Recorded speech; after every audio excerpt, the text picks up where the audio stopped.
Hey guys, it's Cam. And Abby. And this week we built a town, we worked the mines, got chased by crocodiles, and caught lots and lots of fish. Welcome to Dinkum, a cozy survival life sim set in a sort of alternate reality Australia, where the animals are wild, the neighbors are charming, and the co-op is a great mix of sweet and independent. It's like if Stardew Valley and Animal Crossing packed up, moved to the outback, and brought along a pack of dingoes to keep them company. We've been playing together for a few weeks now, and we're here to answer the question. Does it co-op, or does it turn into an adorable sandbox where only one person ends up doing all the work? We're breaking down performance, gameplay, replayability, and the real test. Is Dinkum actually fun for couples? Alright, first up, how does Dinkum actually run? We've played it on PC, both solo and multiplayer, and for the most part, it's been super solid. Load times are fast, the lag is rare, and even with both of us running around fishing, farming, and fighting off wild animals, the frame rate barely drops. It's surprisingly stable for a game that's technically still in early access. And it feels lightweight. We didn't need a gaming rig from the future to run it at high settings. It handled everything from bustling towns to stormy chaos with no real stutter. That being said, there are a few quirks. The online co-op is peer-to-peer, meaning whoever's hosting better have decent internet. We did experience a couple rare rubber band moments where one of us lagged behind or glitched through a fence. Nothing game breaking though. And the game does a good job of syncing progress, inventory, and town upgrades, even in multiplayer, so it never felt like one of us was just tagging along. Controller support is there, but we didn't spend much time exploring this. It works. That being said, menus are clearly designed for mouse and keyboard. There's also the occasional oddity like NPCs walking in weird places or animals teleporting, but nothing that made us restart a session. Just little indie game vibes. And for a game that lets you fight crocodiles 1 minute and redecorate your house the next, the performance really holds up. Dinkum nails the cozy chaos vibe without turning into a technical mess. Which is huge. You can't be losing frames when there's a chupacabra heading your way.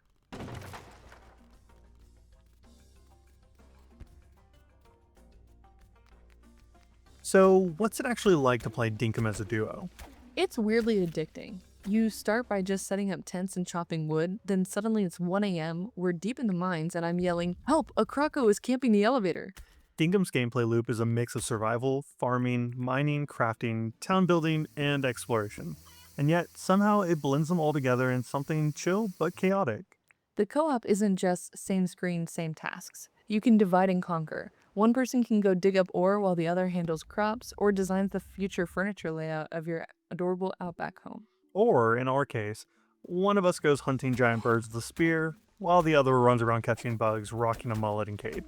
The charm of Dinkum is how much freedom it gives you. There's no strict objective, you're free to go at your own pace, whether that means grinding for money to buy a barbecue or just chasing butterflies all afternoon. The co-op really shines when the island starts to evolve. New NPCs start showing up, buildings get upgraded, and you realize your little outback settlement is becoming a real town. It makes your progress feel shared. But it's not without friction.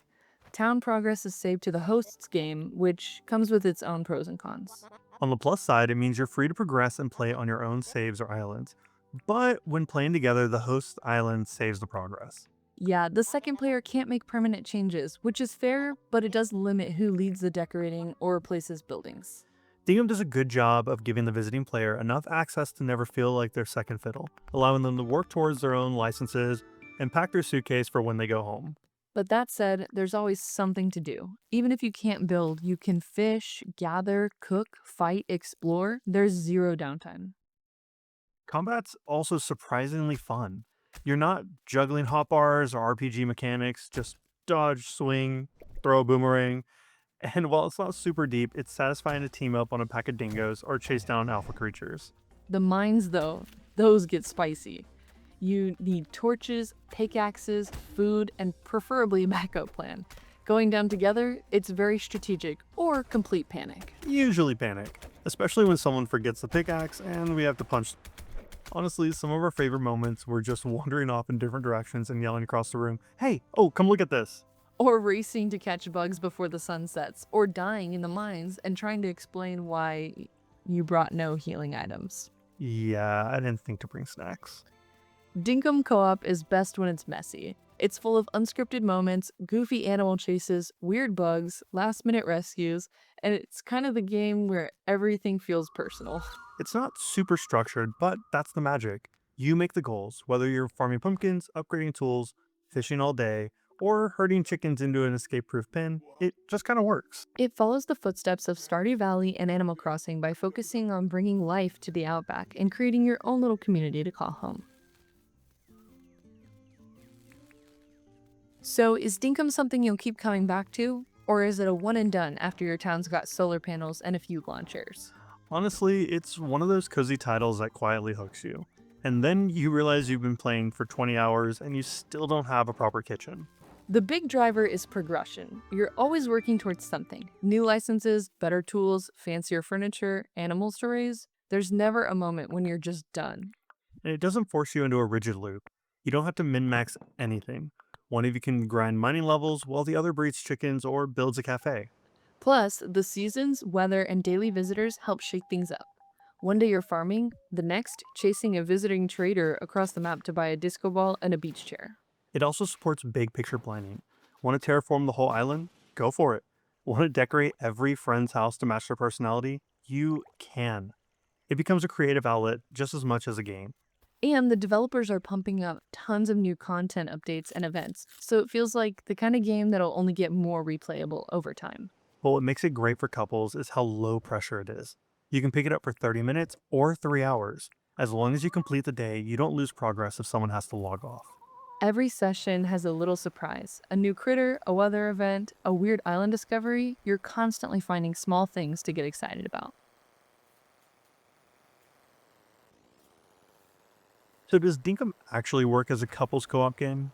Absolutely. It's cozy, laid back, and constantly surprising. You can build your dream outback town, fight off crocodiles, and decorate your tent in all the same session.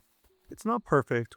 One player always having to be the host does limit some freedom, and controller users might need some practice, but the experience is so rewarding. Especially if you like games that let you play at your own pace. There's no pressure, no ticking clock, just you, your tools, and whatever nonsense the island throws at you.